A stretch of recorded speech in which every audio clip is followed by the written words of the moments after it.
Hello दोस्तों, स्वागत है आपका कहानी कॉकटेल चैनल पर। आज हम एक फिल्म की कहानी के बारे में बात कर रहे हैं, जहां एक टीचर अपनी दिलकश और खूबसूरत स्टूडेंट के साथ एक गर्मा गर्म अफेयर में उलझ जाता है। तो चलिए, बिना समय बर्बाद किए कहानी शुरू करते हैं। कहानी एक लड़की से शुरू होती है जिसका नाम है कायरो। इसके माता पिता एक दूसरे कंट्री में रहते हैं। कायरो एक सुनसान घर में अकेली रहती है और लिखना उसकी हॉबी बन गया है। जंगलों में चलते चलते कायरो एक क्लास में पहुंचती है जहां वह जॉनथन मिलर से मिलती है। जॉनथन एक मिडिल एज्ड आदमी है जो एक सफल राइटर नहीं बन पाया, इसलिए वह टीचर बन गया। जब कायरो जॉनथन की क्लास में आई तो उसने उसे कुछ किताबें पढ़ने के लिए कहा, लेकिन कायरो ने पहले ही उन किताबों को पढ़ लिया था। फिर वहां एक और लड़की विनी आती है जो न सिर्फ इस क्लास की स्टूडेंट है बल्कि कायरो की अच्छी दोस्त भी है। जब वे दोनों बाहर कुछ खाने के लिए जाती हैं, जॉनथन कायरो की चीज़ों में एक एडल्ट किताब देखता है। तभी जॉनथन का दोस्त बोरिस भी वहां आ जाता है। उसने जॉनथन से वो किताब ली और पढ़ने लगा। अगले सीन में जॉनथन की पत्नी बिएट्रिस काम में बिजी थी। उसका ध्यान आकर्षित करने के लिए जॉनथन ने उसे बताया कि आज एक स्टूडेंट मेरी किताब पढ़ रही थी। फिर बिएट्रिस को उसकी दोस्त एमी का कॉल आ जाता है। कॉल के बाद वे दोनों साथ में कुछ पीते हैं। जैसे जैसे वे करीब आते हैं, बिएट्रिस को फिर से कॉल आता है और जॉनथन फ्रस्ट्रेट हो जाता है। अगले दिन वह यह सब बोरिस को बताता है और बोरिस उसका मजाक उड़ाता है। फिर वे कायरो को देखते हैं जो जंगल से आ रही है। जॉनथन ने कायरो से पूछा, क्या तुम्हें जंगल से आने में डर नहीं लगता? कायरो ने जवाब दिया, मैं उन जंगलों की सबसे डरावनी चीज़ हूँ। यह सुनकर जॉनथन हंसने लगा।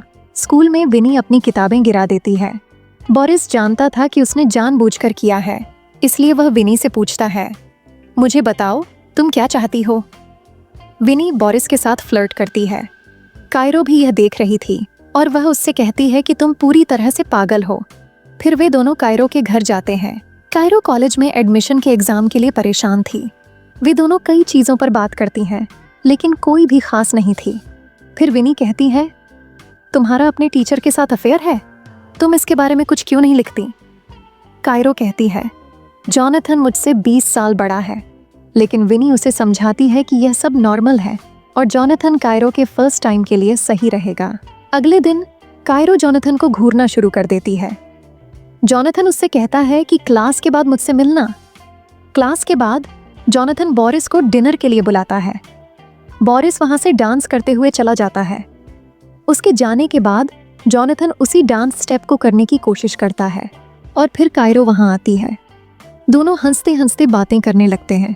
जॉनथन कायरो की लिखे एक पैराग्राफ से इतना इम्प्रेस्ड हुआ कि उसने उसे पूरा याद कर लिया। कायरो ने भी देखा कि उसने उसके पैराग्राफ पर ध्यान दिया और वह खुश हो जाती है। जॉनथन चाहता था कि कायरो अपनी फेवरेट राइटर के स्टाइल में एक शॉर्ट स्टोरी लिखे। अगर वह ऐसा करती तो जॉनथन उसे मिड टर्म में पूरे मार्क्स देगा। इस पर कायरो तुरंत मान जाती है। वह जॉनथन से कहती है कि मैंने भी आपकी किताब पढ़ी है। कायरो ने उसकी किताब की कई लाइन भी याद की हुई थी। जॉनथन यह देखकर बहुत खुश हो जाता है। जॉनथन कायरो को इस वीकेंड एक जगह बुलाता है जहां वे उसकी असाइनमेंट पर चर्चा करेंगे। रात में जॉनथन और उसकी पत्नी डिनर पर जाते हैं। वहां विनी उनका ऑर्डर लेने आती है। बिएट्रिस जॉनथन से पूछती है कि क्या वह वही लड़की है जिसके बारे में तुम बात कर रहे थे? जॉनथन कहता है, नहीं, वह कायरो है। यह साफ था कि बिएट्रिस कायरो में जॉनथन की दिलचस्पी से जल रही थी।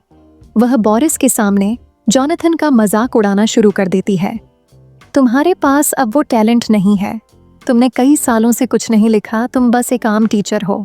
वीकेंड पर कायरो उस जगह पर जाती है जो जॉनथन ने बताई थी। जॉनथन उसके पास बैठ जाता है। वहां एक आदमी कविता पढ़ने लगता है। जॉनथन कविता को ध्यान से सुन रहा था और कायरो जॉनथन को देख रही थी। कविता के बाद कायरो बाहर आती है और सिगरेट जला लेती है। जॉनथन भी उसके साथ सिगरेट शेयर करता है। अगले दिन कायरो हॉट कपड़ों में जॉनथन के सामने आती है। बोरिस वहां से चला जाता है, जिसके बाद कायरो जॉनथन से बात करना शुरू करती है और वे दोनों नजदीक आने लगते हैं। क्लास में जाते समय जॉनथन को अपनी पत्नी का मैसेज मिलता है कि कहीं बाहर जाना है। क्लास में कायरो जॉनथन को अपने फेवरेट राइटर के बारे में बताती है, जिसके स्टाइल में वह कहानी लिखेगी।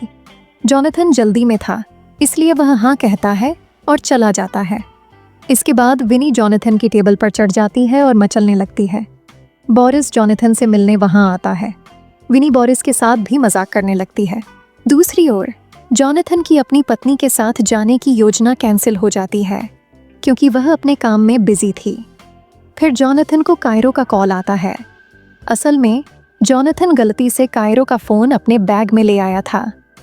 जॉनथन की पत्नी का प्लान पहले ही कैंसिल हो चुका था, इसलिए जॉनथन फोन देने के लिए कायरो के पास निकल पड़ता है। जब वह कायरो के घर के बाहर पहुंचा तो बारिश शुरू हो जाती है। कायरो एक पतले कपड़ों में जॉनथन के पास आती है। दोनों एक दूसरे को देखने लगते हैं, फिर दोनों किस करते हैं। इसके बाद जॉनथन अपने घर वापस आ जाता है। कायरो उसे एक मेल भेजती है। जॉनथन की पत्नी उसे कहती है कि जब तुम यहाँ होते हो तो मैं अपना काम नहीं कर पाती, इसलिए जॉनथन वहाँ से एक छोटे से कैबिन में चला जाता है। यहाँ जॉनथन कायरो द्वारा भेजी गई कहानी को प्रिंट करता है और पढ़ने लगता है। ये एक एडल्ट कहानी थी जिसमें एक स्टूडेंट और एक टीचर के बारे में बात की गई थी। जॉनथन एक्साइटेड हो जाता है और अपनी पैंट्स उतारकर हिलाने लगता है, लेकिन इसके बाद सब कुछ बदल जाता है। अगले दिन जॉनथन कायरो पर पहले की तरह ध्यान नहीं देता। कायरो पूछती है, क्या हुआ? जॉनथन कहता है, मुझे तुम्हारी कहानी बिल्कुल भी पसंद नहीं आई, इसमें बहुत सारी गलतियां हैं। जब कायरो कहती है, यह तो हमारे बारे में है, जॉनथन साफ कहता है, हमारे बीच कुछ नहीं है, हम बस एक टीचर और एक स्टूडेंट हैं और कुछ नहीं।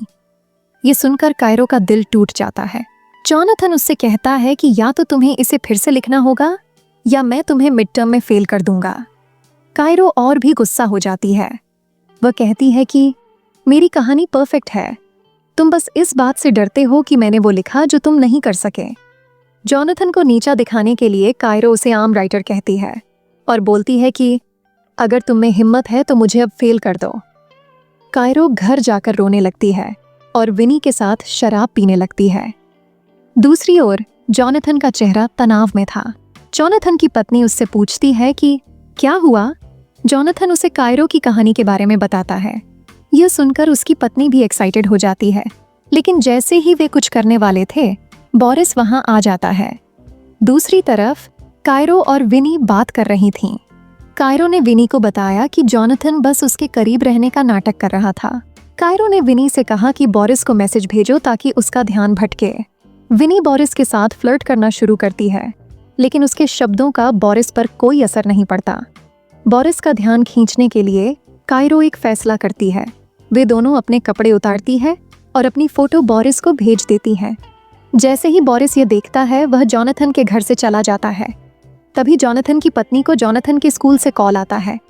पूरे स्कूल को पहले ही कायरो और जॉनथन के अफेयर के बारे में पता चल गया था। उसकी पत्नी यह सुनकर चौंक जाती है। वह जॉनथन से पूछती है कि यह सब क्या हो रहा है? क्या तुमने उस छात्रा के साथ कुछ और भी किया है? जॉनथन इनकार कर देता है। अगले दिन कायरो क्लास में नहीं आती, बल्कि वह वाइस प्रिंसिपल के ऑफिस में थी। वाइस प्रिंसिपल कायरो और जॉनथन से पूछती है कि क्या चल रहा है। कायरो सब कुछ बता देती है।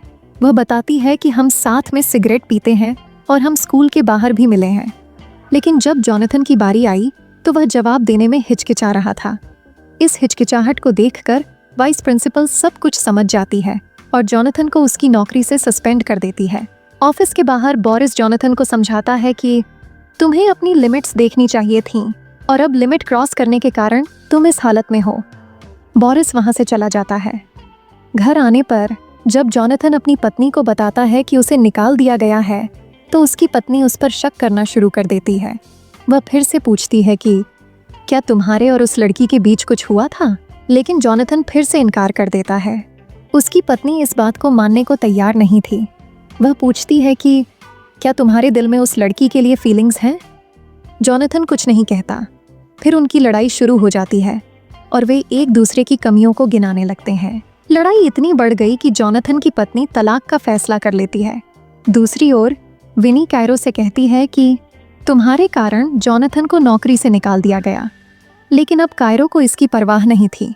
वह कहती है कि जॉनथन ने मुझे कम समझा, लेकिन अब वह जान जाएगा कि मैं क्या हूँ। आखिर में कायरो कहती है, अब न तो जॉनथन के पास नौकरी है, न उसकी पत्नी। क्या वह अब लिख पाएगा? और यहीं फिल्म समाप्त हो जाती है। तो दोस्तों, मुझे उम्मीद है कि यह कहानी आपको बेहद पसंद आएगी। वीडियो कैसी लगी कमेंट्स में ज़रूर बताएं। अधिक वीडियो के लिए चैनल को सब्सक्राइब करें, नोटिफिकेशन ऑन करें और चैनल की मदद करने के लिए वीडियो को लाइक ज़रूर करें। देखने के लिए धन्यवाद।